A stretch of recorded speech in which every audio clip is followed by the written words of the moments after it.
So, by no means have I been on a hiatus. I've been movie watching like crazy between all of these dope releases that have come out recently. But my favorite for Valentine's Day weekend, so I'm just going to start right off with it, would have to be John Wick 2. Even though I fell asleep in the movie. I probably had movie fatigue, but I left, I got a Monster energy drink, came back, and I peeped that there were a lot of other people asleep. I think the movie in the beginning probably like dragged out a little too long, and I can't judge that because I wasn't there, I didn't see it.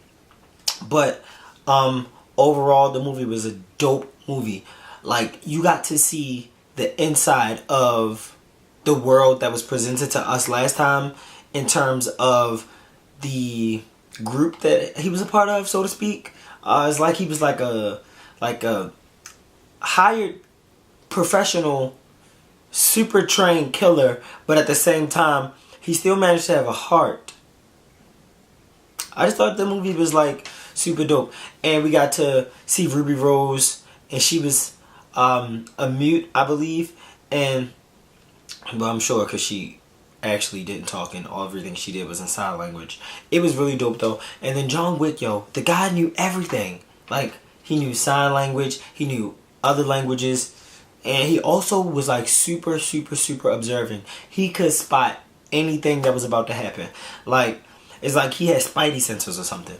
And even though that seems unrealistic, that was probably about the only thing in the movie that was not realistic. Besides, sometimes there would be like so many people included in the mob or included against him. But I mean, I guess that's like a little fantasy. And some but like sometimes it would, like, he would, because I'm not trying not to give too much away, that's why I'm stuttering. But there will be moments where he's going to like kill someone or he's being chased, and it'll be like 12 people shooting at him and he doesn't get shot once. It's almost like, but then he shoots one time and kills. I mean, it's dope, but it's kind of like unrealistic sometimes. But I almost think that his suit was like bulletproof because he kept holding it in front of his face, and that doesn't really give much away.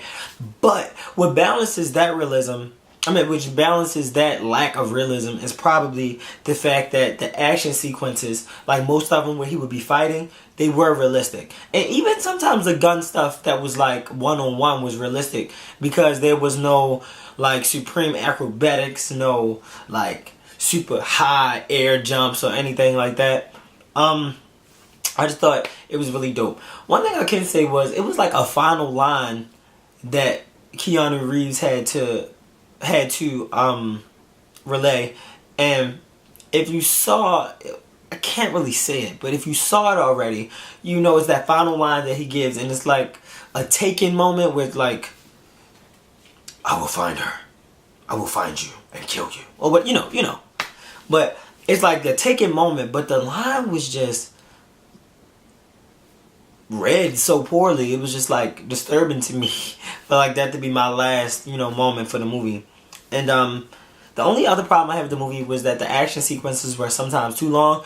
But if you are a fiend for action sequences, then it is the perfect movie for you. I definitely would recommend you to press play. It's definitely a great follow-up to the second one.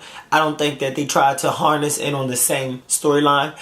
Like, it's the same storyline, like it lives in the same world, but it doesn't, like, okay, so in the first movie, because I'm sure if you're watching this, you've seen the first movie. In the first movie, all of his actions were motivated by his dog and his car. So we see a little bit of some of that, but it's more like there are other things that happens in a person's life, which was really dope in my opinion. Because like if you watch a movie like Taken, it's like, oh, who else are they gonna take? You know what I mean? So I guess in the last movie they're gonna have to take him. You know what I'm saying? So like with John Wick, I think they did a really good job of a sequel. I think it was a really good sequel, and sequels are never usually as good as the first. I think that movie stood up to the first one as well. And that's all I gotta say. Subscribe to my videos, share them. I will be having a lot more content, and not only that, I will also be giving you my opinion on music. I promised music, movies, and some other stuff, but definitely look out for the boy.